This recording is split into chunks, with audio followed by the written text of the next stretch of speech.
Good morning, everyone. It's an absolute pleasure to be here bright and early, kicking off the panel sessions at Capital Link today during London International Shipping Week. I'm Kate Silverstein from Watson, Farley Williams, and I'm delighted to be joined by our panelists for this session, who really need no lengthy introduction from me, and I'm sure will be familiar names to you all. But quickly, we have Carl-Johan Hagman of MYK Group Europe, Wright of Shell in the Shipping and Maritime, Rindbo from Norden, Constantin Baack from MPC Container Ships, and Knut Ørbeck-Nilssen of DNV Maritime. I think there is no danger that we will run out of discussion points given the topic today, navigating through industry transformation. We've already heard this morning from Tom that there's transformation everywhere, and I think few would dispute that. So I think we really should get started. We hope to have a little bit of time at the end to open the floor to questions as well. So what is transforming the industry? Well, Carl, if I could start with you, what are the key areas where you think we will see industry transformation over the next decade? Well, thank you and good morning. Well, I think before we talk about the transformation ahead of us, I think we should just remind ourselves that many of us are actually just trying to cope with sort of shipping characteristics, which very much, I think, are the same today as they will be tomorrow, as they've been for hundreds of years. The volatility in container freight rates, the war in Ukraine, we've had a number of ships stuck in Odessa and the company I represent, and so on and so forth, which actually sort of not only managing a transition, but actually managing your day-to-day business, and especially as the different sectors in shipping all have their own sort of idiosyncrasies and cyclicality. So I think sort of just to contextualize the answer, but then I think all the panelists will say this in different forms, but I mean, we're in the middle of a huge energy transition, which I think is both challenging and a lot of fun in the sense that it really does set opportunities. And my 2 cents worth before I hand over the word is really we as ship owners and ship operators' inability to really sign off on longer term offtake agreements with new fuel suppliers to ensure that we build the supply chains as such, I think is really the biggest challenge that we are facing right now in the short term. Claire, do you have any input on the same question? Yeah, I think I would agree. The challenge of the energy transition is probably going to be one of the dominating factors of the next decade. Obviously, what we have seen change this year is we have certainty coming out of MEPC 80 in that the IMO has adopted a net zero mid-century target, which obviously is a big change and a very welcome one. What we would need to see is what are the midterm policy measures that will come in that actually enable that to happen and give us certainty in terms of investment, both as ship owners, but also charterers and also fuel suppliers. And I think one of the things that we're looking at is how do you actually take the uncertainty out of that? In Gastech last week, we launched a modular design for ships, so a ship that is designed to be retrofitted.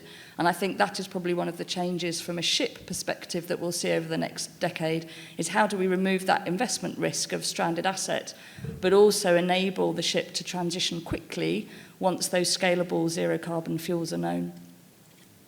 Thank you. Constantin, do you have anything to add?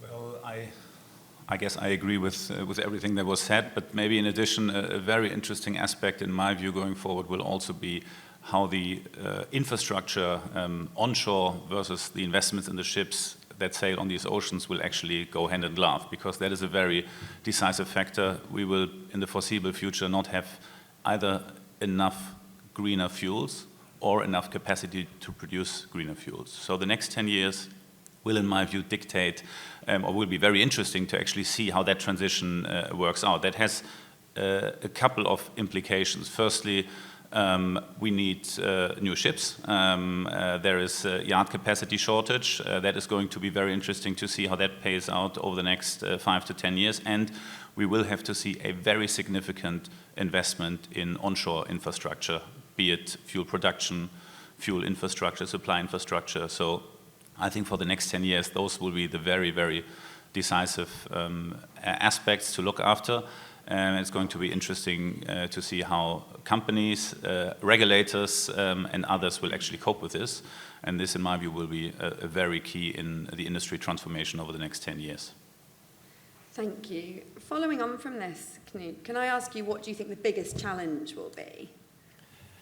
Well, I think we already, good morning by the way, I think we already touched on several of the key challenges, but maybe from a slightly different perspective. So the energy transition, what we see is really that there is a transition on the technology side. We don't really see it on the fuel side yet. So although vessels are capable of burning different kinds of fuels, we don't really see, and that was highlighted by several of the panelists, the lack of fuel. But in all of this, there's a heightened degree of complexity being introduced, and whether that's on the technology side, whether it's on the fuel side, or indeed on the geopolitical scene. So I think the biggest challenge will be the seafarers, because obviously after the pandemic, there's not that attractive to become a seafarer, and we were struggling to recruit seafarers, and the amount of upskilling that is required is quite tremendous if you move along with this pace of transformation. So that's my sort of take on it. Thank you. Thank you. Jan, are there any other key challenges that you foresee? Yeah, thank you, and good morning, everyone. Well, there are plenty of challenges, and I think one is to bring customers more into the frame. I think we have a tendency in the industry to think too much in silos. And I think in that there's also a big challenge. How can we make the shipping industry more relevant for our customers? And I think that for me, it's not about decarbonizing shipping, it's about decarbonizing supply chains. And I think our customers will demand solutions and expect solutions from us.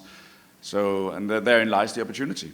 What can we do? And I think sometimes we are focusing too much on 2050.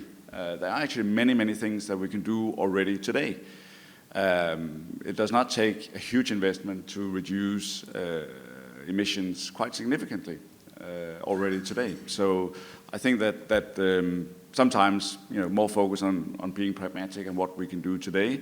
And we are already delivering green freight products to our customers today. And I think there will be much more demand for that in the future. Thank you. So clearly there's a lot of transformation going on. We've looked at sort of what those areas are, but how are we going to navigate this? Constantin, can I ask you, when you're sort of making decisions within your organisation, long-term decisions around transformation, what are the most important considerations for you? Well, first of all, I think one needs to appreciate where we are. We are in a cyclical industry, but we're also, and Knut has just mentioned it, in a technology cycle or transition in a way. And that is important to appreciate. Secondly, and very importantly, we're also in quite a fast-changing environment with digitalization, AI. A lot of things will change exponentially. And that is also something that you need to have as a fundament for your decision kit, in my view at least. And last but certainly not least, from a pure geopolitical environment standpoint, I guess we are in the less stable environment than we have been during the last 30 years. So all of that comes together in a time where we will see a transformation of technology, fuel, etc. So I think this is very important. And then, of course, with a lot of new things coming up, in my view, you need to get exposure. What does that mean? New exposure. You need to partner up with others. We, for example, we have, internally have sourced new people, more looking at data analytics, data scientists, chemists, which is not the usual thing that a ship owner would do, but really to ramp up the staff and invest in people, and also externally to get involved in all kinds of institutions and initiatives to basically broaden your reach in terms of building up their own intelligence. We are active member of the Maersk McKinney Center of Zero Carbon Shipping, active member in the Silk Alliance. We've invested in a synthetic fuel startup. Slowly but surely, I think you shouldn't exaggerate it, but very, very importantly to take it step by step and remain adaptable and flexible and agile in this environment. I think this is key. Keep your organization flexible. Don't go all in. There will be a lot of surprises in the next 10 years that we will all be confronted with, be it the geopolitical side or technology. And therefore, I think it's important to be close to what is happening, but at the same time, don't overpace. An easy task then. Very easy. Carl, do you agree? Do you have anything to add to this approach to long-term strategy? I can pick up on Jan's comment that it's important to bring the cargo owner into this conversation, because I think we do now have a challenge. I mean, cargo owners will not pay for this transition if they don't have to. Depending on the sector, some cargo owners have experienced somewhere between 500 and 1,000% rate increases over the last 24 months and have dropped back, of course. So, I mean, there is an ability to pay, but the willingness is certainly not there. And I think it has to do sort of here in the West that we have a characteristic of spot market, sort of spot market attitude. So the company I represent, NYK, we have financial exposure in about 1,200 vessels. You can say half of that balance sheet is on contracts that are somewhere between 10 and 20 years long, which is really keeping Japan as an island afloat. And I think in a context where you have that kind of longevity, I think it would be much, much easier to manage this transition where we need not only investments in technology, but most of all, we need predictability. And the spot market characteristics that we have in Europe, or the cargo owners choosing to go short, in my view, is a giant impediment to creating these completely new supply chains that we now require. And I would argue that the technology is there. Thank you. So how can the shipping industry as a whole most effectively support and collaborate with each other to achieve this transformation? Knut, what are your thoughts? That should be a pretty straightforward and easy question to respond to. No, I think both Constantin and Carl and Jan already touched upon it, and I'm happy to see the Claire is on the panel as well, because this is really about collaboration, and this is something that the industry will struggle to resolve by its own, even though we collaborate inside of the industry, and we will, as mentioned, need the charterers on board. We'll need the fuel providers on board, but also we will need to engage with those that are producing the energy and the infrastructural and the ports.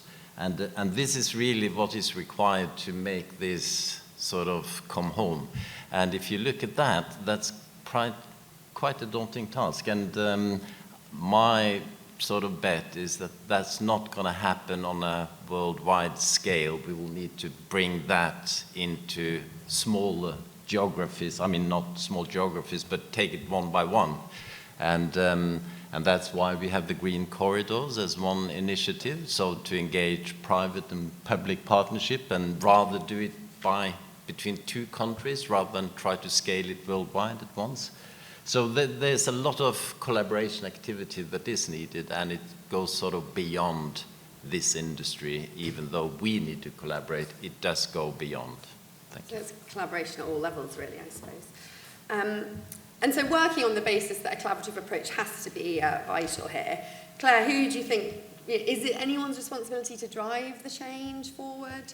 I think echoing the previous speaker, it's everyone's responsibility, but there are different kinds of collaboration. So green corridors was mentioned, that generation of voluntary demand ahead of regulation that sends a signal to fuel suppliers that there is demand for fuel.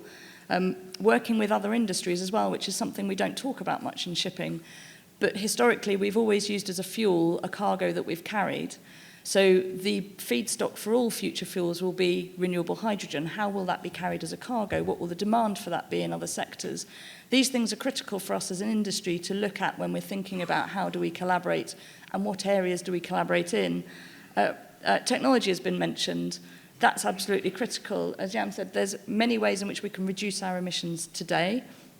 And there are many partnerships that different companies are working on in that technology space. We've just launched a trial for methane abatement, for example, where we're testing a technology on a ship. That's one discrete example. Fuels, we're testing hydrogen from a safety perspective and how that reacts in a marine environment. And as well as, I guess I would focus on two kinds of collaboration. One is showing the regulator that as an industry we wish to decarbonise and we wish to transform. we're a member of the Sea Cargo Charter, which is the first initiative for charterers to be transparent about what their emissions are, to understand them, and then obviously to work to reduce them against a trajectory aligned with the IMO's targets. That's one way in which charterers who haven't previously perhaps been as public in emissions reduction can show that. The other is safety, which is something we underestimate as a challenge. Seafarers have been mentioned. How do we make sure that the transformation is safe for them? And so this work in standard setting, regulations, testing fuels. Last week, the only hydrogen carrier in the world docked at Singapore, and our seafarers were able to explain the role that they are playing in setting the standards and the handling of hydrogen that is their contribution. And I think to go back to the earlier point on how do we make the industry attractive to seafarers, I think showing that there is a role to play for seafarers in that transformation is part of that value proposition to them. Thank you. And can I ask, Constantin, do you have anything to input on that sort of driving forward and collaboration point? Well, I think collaboration, and the word has been mentioned, I think, by almost everyone here on this panel, but a live example, for example, we have also, tried to create win-win situations. So in container shipping, COAs, long-term COAs are very, very uncommon, and we have established, or we are in the process of establishing the first green corridor in Northern Europe, where we have brought the cargo side, the charterer, and the owner together, building only 2 small ships, but it's step by step to establish the first green corridor. And I think it's about creating win-win situations. Whilst I do agree to my co-panelists here that it's difficult to bring the cargo side on board, it can happen. And we have been able to get a 15-year COA and a 15-year charter contract, and on the back of this, build 2 smaller container ships that are currently being constructed in China. So I think collaboration, it does happen. It will take time. It will only be step by step. But I think this is the way forward, at least for the next 10 years, where we will not make very big steps on a daily basis, but take it step by step. Thank you. I think you've also mentioned technology and how sort of digitization technology is going to transform the industry. Is there anything more to sort of say on that, challenges or things that will arise from additional technology?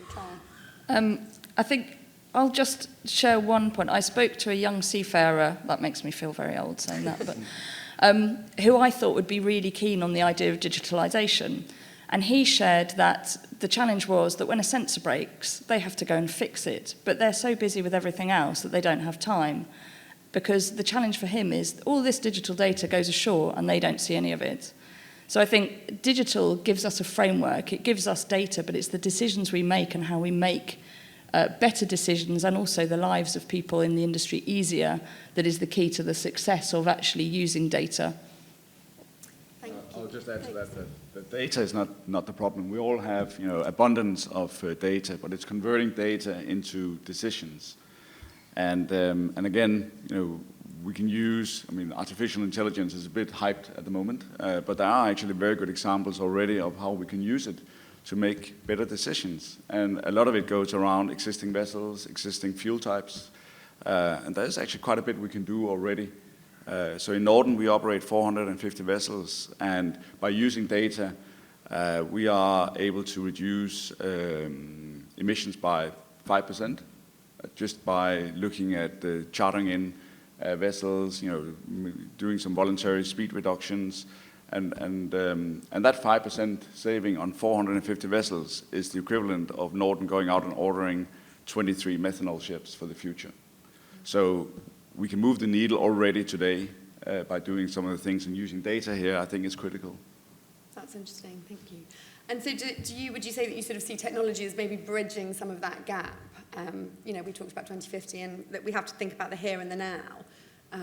Carl, do you have any thoughts on that? Yeah, just on the data point, I think there will be a watershed moment, 1st of January, when we have EU ETS, and all of a sudden we pay money for this stuff, and all of a sudden we have to have data in a granularity that we've not had to do before. So I think that will speed up also the data shifts. But on just getting it done, on your last comment, I think that's for me is one of the most important things, that it's important that we don't have these sort of ongoing debates of what is the end goal, but rather that there's a lot of stuff that can be done today. And just to pick up on Claire's point, I mean, the whole retrofit conversation where there are 80,000 vessels out there that are not extremely difficult to actually do things about. And in our company, I mean, just the complexity of it.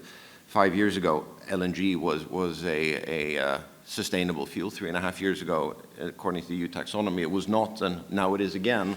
And of course, here we sit with an LNG fleet. On the other hand, we today have 30% less CO2 emissions than many of our competitors do. Something that we're extremely proud of. It's not the end solution, but it's a lot better than what the alternative, and that's that we had done nothing at all. So it is sort of going out there and taking the positions. And if I can then just brag our own company, as we've heard about hydrogen, this year we will be running the first tugboat on ammonia. I mean, only 6 months or 12 months ago, people would say, no, ammonia you can't do. In 2026, we think we're going to have tankers with ammonia. And just looking back, the conversations we had, sort of COP26 and what have you, I mean, just we don't think this is moving quickly, but it actually is. And I think we should take a lot of inspiration from that. But that is because we just do things. And I think that's an incredibly important mindset. Thank you. No, that's really interesting. And Knut, do you have anything to add on the technology angle? Well, I think there's plenty of things that still can be done, and I think Jan mentioned it at the start. It's important to focus on what can be done now, rather than what many alluded to as being sort of the end goal. And what we see is that energy efficiency is certainly going to be extremely important this decade in order to set us off on a good path. And if you consider the new IMO targets, I'm a little bit afraid to say this, but I think it's very unrealistic that we will meet those. And that is, even though we are doing everything that we can on energy efficiency, we will not be able to source sufficient green fuels by 2030 to really meet those targets. So that puts the shipping industry in an awkward place, because obviously the pressure will be on to deliver, and we will struggle to deliver, and that's why it's so important to try and take out all the measures that's possible on the existing fleet and the new fleets on energy efficiency, but also that we try to take out the inefficiencies in the value chain, in the whole logistic chain, because after all, ships are waiting and burning fuel while waiting, and this is obviously something that can be dealt with, and hopefully digitalization and technology can help us to optimize that better than it is today. Thank you. So I think it's well documented that this transformation sort of across the board will bring an increase in costs for ship owners, whether it's more expensive fuels, additional capex required for the technological shift. So how do you think ship owners of all sizes can best deal with this? And again, going back to that point about what the industry as a whole can do to help them. Jan, could I ask you that first, please? Yeah, so I mean, clearly this transformation is going to cost a lot of money, and shipping on its own cannot bear that cost. So we need to bring, other stakeholders in. And I really see three drivers, for the decarbonization of our industry. I think one is obviously regulation. We do need that, and it is good to see the IMO is starting to move, and whether it's realistic or unrealistic, I think sending that signal and hopefully getting some real hard regulation behind it, I think is critical. Then we need to see customer demand. We need to see a willingness for customers to also be part of that solution. And then, of course, as ship owners and ship operators, we have our own initiatives that we can do that we've already shared here. There's a lot of things that we can do already, and I think we should not, wait. We should go and implement those things today. Thank you. Knut, can I ask your thoughts on that same question as well, please? I think Jan summed it up well. So. And anyone else on that one, or we've covered it all? So I think we've talked about focusing on where we are now. There's obviously a long way to go, but also we kicked off, Carl was saying about, let's not forget that we've come a long way too. So I think I'd like to just ask you sort of quick fire round, but I'll ask each of you sort of what you think's, your thoughts on how far we've come. What's the best thing, the most exciting thing about how far we've come? But also, what one aspect of industry transformation are you most excited about looking into the future? So, Claire, I'll ask you first. How far we've come. It's interesting, 10 years ago, we were decarbonising without realising it because we were focused on energy efficiency. The use of data to understand how well different technologies and operational actions that we take on ships, how well they work together, how well they deliver, I think that has been a fantastic change over the last 10 years. In terms of things I'm excited about, I think a lot of what we've talked about touches on that challenge we have in terms of the future investment horizon of what do you invest in when the future is uncertain. So I think one of the things I'm most excited about is the ability of a modular design of a ship to remove that chicken and egg of ship and fuel, where the ship is designed to have energy efficient technologies installed on it to do the best that we can today, but also to be easily retrofitted for whatever fuel or technology comes in the future. And we haven't had a genuinely retrofittable ship design before. Obviously, we've started that with looking at LNG. That's what we ship most, so that's what we've looked at. But it's easily applicable to any other ship sector. And I think in terms of accelerating the transition when fuel becomes available, I think that could be a game changer. Thank you. And Carl, how about you? So I think we've come actually quite far when you look at it sort of from 3-4 years back. If you sort of, would I think we were here today? I said no, because I of the characteristics of the business, but we are here. So I think that's the good news. The bad news is that we're still emitting 1 billion tons of CO2 per year. And I have a small apartment in Kensington, and on Saturday I had 34 degrees Celsius in my room. And coming from, so I represent a Japanese company, but I come from Sweden, and this is the country of Greta Thunberg. And I am seriously worried about sort of the state of things. And then sort of a quote from Spider-Man, I mean, with great power comes great responsibility. And we're all people here in this room with a lot of power. And so if I get any excitement is that when mankind is really under a lot of pressure, we can change, but it is we who have to change. And sort of we are the cavalry. And when I saw what we were able to do during COVID, and we were actually able to make societal shifts, I hope we haven't passed tipping points until we reach that point.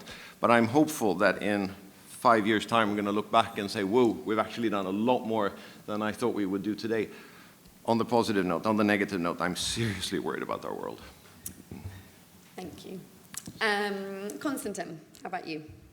Well, I have no Spider-Man quote, but I personally think that you can already see a shift in mindset, and that is very important, and that shows that we have taken a few miles into the transition already.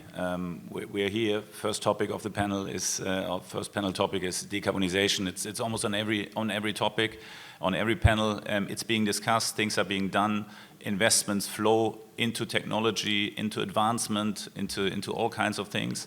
And there is a more collaborative stance in the shipping industry, I would argue, than it was 5 or 10 years ago, because people simply know we can only do it together. To find the right balance in doing it together going forward will definitely be challenging, but I personally think if we take it step by step, it's definitely possible. So I think we have started, we're on the right track. Usually I would expect the exponential curve, whether we are at the bottom of that or at the kind of steep end of it, I don't know. There's still a lot to be done, but I think we can all be excited about the degree of collaboration that we see at present, and also, you know, the willingness to invest and to go the extra mile. And I think this is something to be excited about for the next 5 to 10 years. Thank you. Knut, how about you? Yeah, I'm very optimistic, I must say, even though I came out a little bit, say, pessimistic on the IMO goals for 2030. But I see this as a great opportunity to attract talent to this industry. We know that young, aspiring, talented people like grand challenges. We have them. We don't have the solutions yet, But looking back at the history of shipping, I'm very confident that we will crack this nut as well. And it sets off, and we already see that, a tremendous innovation pace in the industry.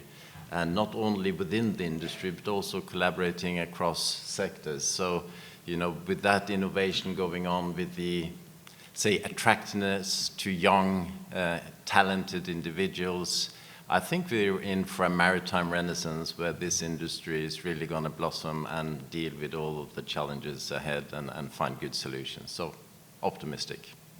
Thank you. And Jan? Thanks. Well, I think so to refer back to the sort of the superpower, and I think that lies in working together and really engaging, and I think on our side, engaging with our customers. You know, becoming more relevant for our customers, I think, is such a critical point. And this is the opportunity to do that. You know, we have for a long time been working in silos in our industry. And I think we are coming together, which is excellent, and that brings, I think, a lot of hope. The fact that our customers depend on us to decarbonize their supply chain, I think, is critical, and therefore we can become more relevant for them. I think also for investors, it's an opportunity to become much more relevant, because for too long, and I can certainly look at dry cargo and tanker companies, public listed companies are trading below NAV. So the signal from investors are also that you are not a very exciting industry. And I think there lies an opportunity. We have to look at our business models. And I think that that excites me, you know, working with our customers, working with our investors to become more relevant than we have been in the past. Thank you. That's been really, really interesting. We do have a few moments for a couple of questions from the floor, if there are any. I'm not sure if I think there's a roving mic down here.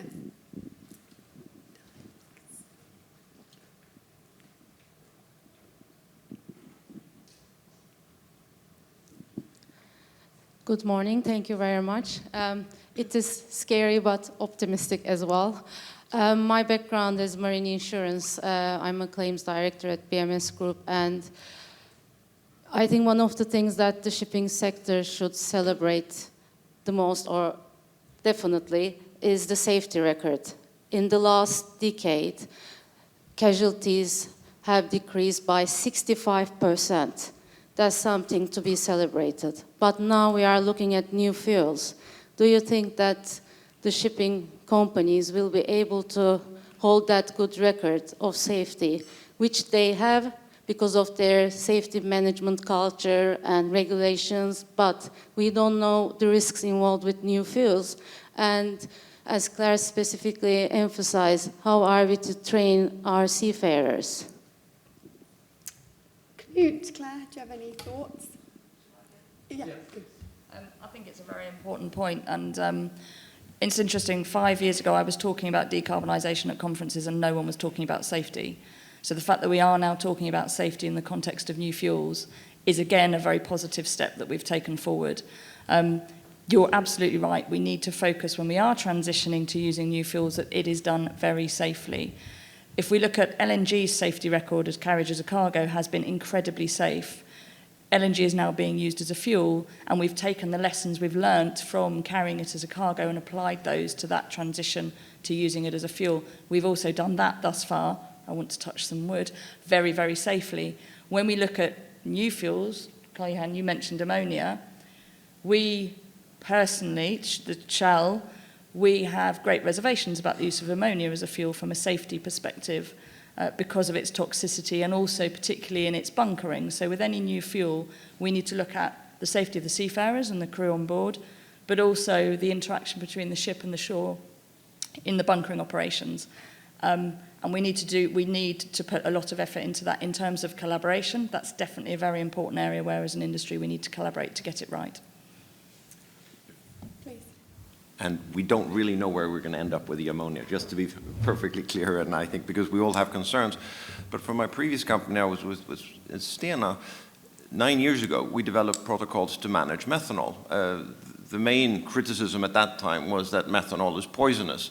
Well, try drinking a glass of MGO. It's not very healthy, that either. And I think it is interesting that 10 years ago, it it was unthinkable to use this chemical as a fuel, and now 10 years later, protocols have been developed, and ammonia is different, I understand that, but again, taking some hope that through meticulous work and research, actually impossible things are possible to do.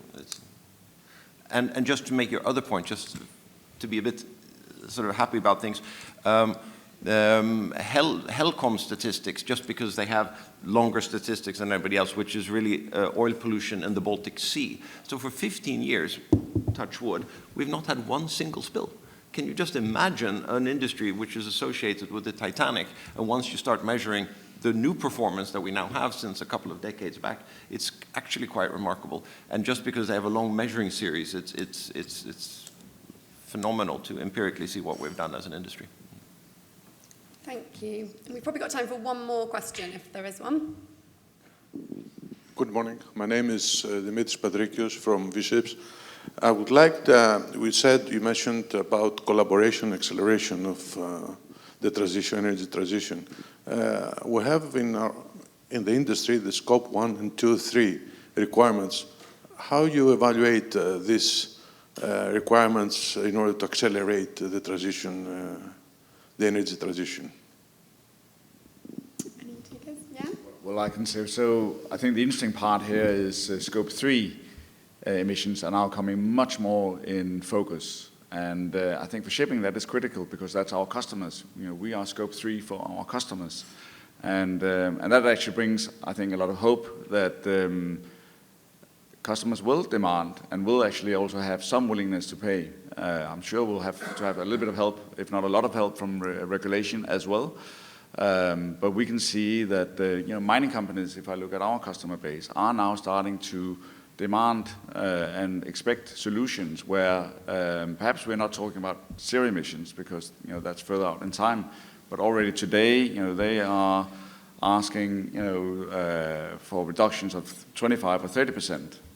So I think scope 3 emissions are definitely moving much more into focus, which of course is our scope 1 emissions. So by reducing our customers' scope 3 emissions, we will also reduce our own scope 1 emissions, in addition to everything else that we are doing. Thank you. Thank you so much. I think this has been a fascinating discussion. There's obviously a lot to think about. And thank you so much for coming and joining the panel.